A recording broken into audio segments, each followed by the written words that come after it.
Distributive collective noun जो है, इसको देखिए, डिस्ट्रीब्यूटिव में एक शब्द छुपा हुआ है, डिस्ट्रीब्यूट का मतलब बटा हुआ, ध्यान दीजिएगा, बटा हुआ। अब डिस्ट्रीब्यूटिव कलेक्टिव नाउन में एक महत्वपूर्ण रूल निकल के सामने आता है जो आपके लिए बहुत ही इंपॉर्टेंट है और आपको हर परीक्षा में फंसाने का प्रयत्न करता है, क्योंकि इसी रूल में दो भेद हैं, ध्यान दीजिएगा, इसी रूल में दो भेद हैं और दोनों भेद अलग अलग जगह के हिसाब से काम करते हैं। जरा देखिएगा, डिस्ट्रीब्यूटिव में मैंने कहा कि डिस्ट्रीब्यूट जो है इसमें छुपा हुआ है। अब इसको समझने का कोशिश कीजिएगा कि इसके एग्जाम्पल्स कौन कौन से हैं। भाई, जूरी है, तो कमिटी है और पार्लियामेंट है, ये इसके एग्जाम्पल्स हैं। अगर जूरी है, कमिटी है और पार्लियामेंट है तो जाहिर सी बात है यहां एक से अधिक लोग होंगे, और एक से अधिक लोग होंगे तो फैसला लेंगे तो कभी सहमति भी हो सकती है और कभी असहमति भी हो सकती है। तो जब सहमति हो, ध्यान दीजिएगा, जब सहमति हो, जब सहमति हो या असहमति हो, ध्यान दीजिएगा, एनोनिमस हो या डिफरेंट हो, तब अलग अलग रूल लागू होता है। ध्यान देंगे, बहुत महत्वपूर्ण बिंदु है जो कलेक्टिव नाउन से निकल के आया है और यह आपको हर परीक्षा में परेशान करता है। सेंटेंस के माध्यम से देखिए तब आपको समझ में आएगा कि ज्यूरी, कमिटी, पार्लियामेंट के सदस्य जो होते हैं आपस में कभी कभी एकमत भी होते हैं और आपस में कभी कभी विभक्त भी होते हैं। ध्यान रखेंगे इस बात को कि जब एकमत होते हैं, यूनिफाइड होते हैं, जब सब एक स्वर में कहते हैं, जब एकमत से फैसला होता है तब ये सिंगुलर होते हैं, और जब विभक्त हो जाते हैं तो ये प्लूरल हो जाते हैं।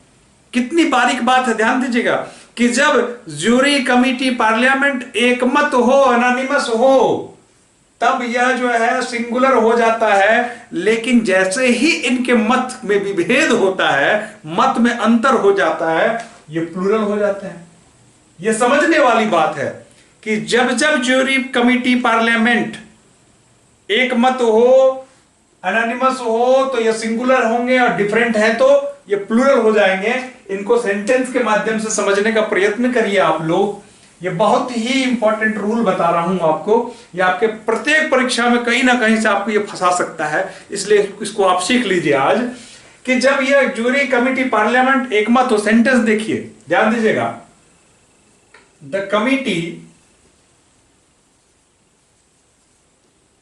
कमिटी, मैंने कहा आपको एनोनिमस, जब एकमत हो तब क्या लिखना है, ध्यान देंगे, the committee have taken a bold step in this case।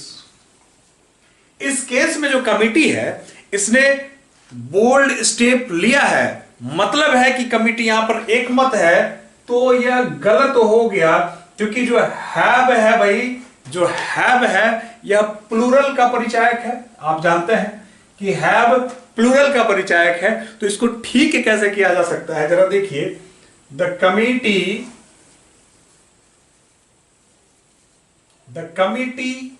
Has not taken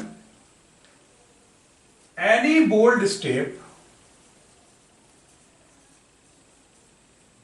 in this case, और तब जाके यह सही होगा।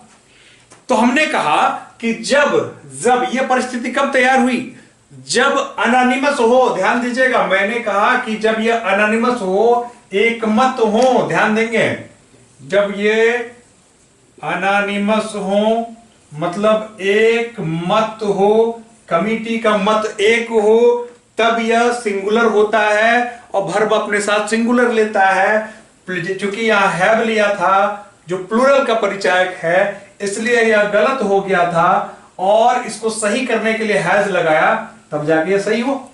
ठीक है, अब हम लोग फिर से पुनः चलते हैं एक और सेंटेंस की ओर, जहां पे हम लोग देखते हैं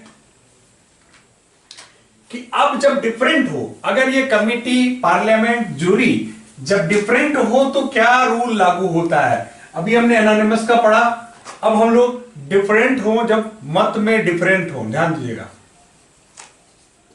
ये डिफरेंट हो, अलग अलग मत रखते हो, तब क्या होगा जरा देखने का प्रयास करेंगे कि जब तक कमिटी हैज नॉट, जरा देखिएगा,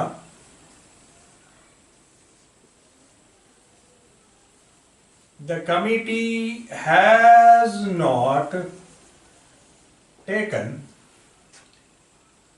एनी बोल्ड स्टेप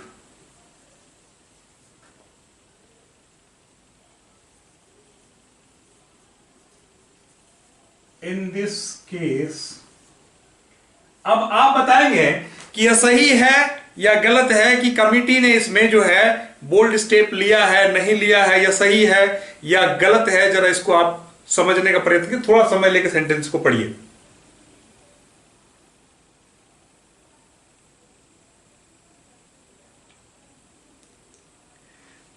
आशा करता हूं आप समझ गए होंगे कि the committee has not taken any bold step in this case.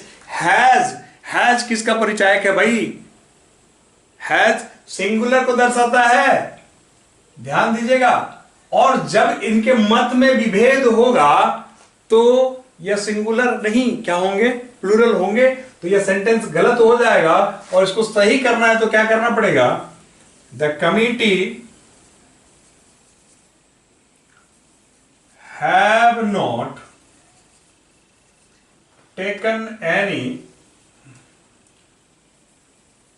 bold step in this case, और तब जाके यह सही होगा। ध्यान देंगे, हमने कहा the committee has not taken any bold step in this case, गलत हो गया क्योंकि यह डिफरेंस को दर्शाता है, और जब यह डिफरेंट है, मतों में अंतर है, मतों में भेद विभेद है, तो यह चूंकि प्लूरल है और प्लूरल होगा तो हैव लगाना पड़ेगा, प्लूरल सब्जेक्ट होगा तो वर्ब भी प्लूरल लेगा।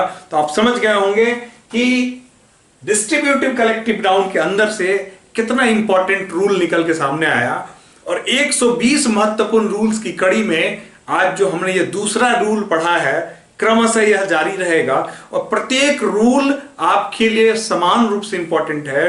अगर आप इसे ठीक से तैयार कर लेते हैं तो यह परीक्षा में आपको मात नहीं दे पाएगा और आप सही आंसर बना जाएंगे।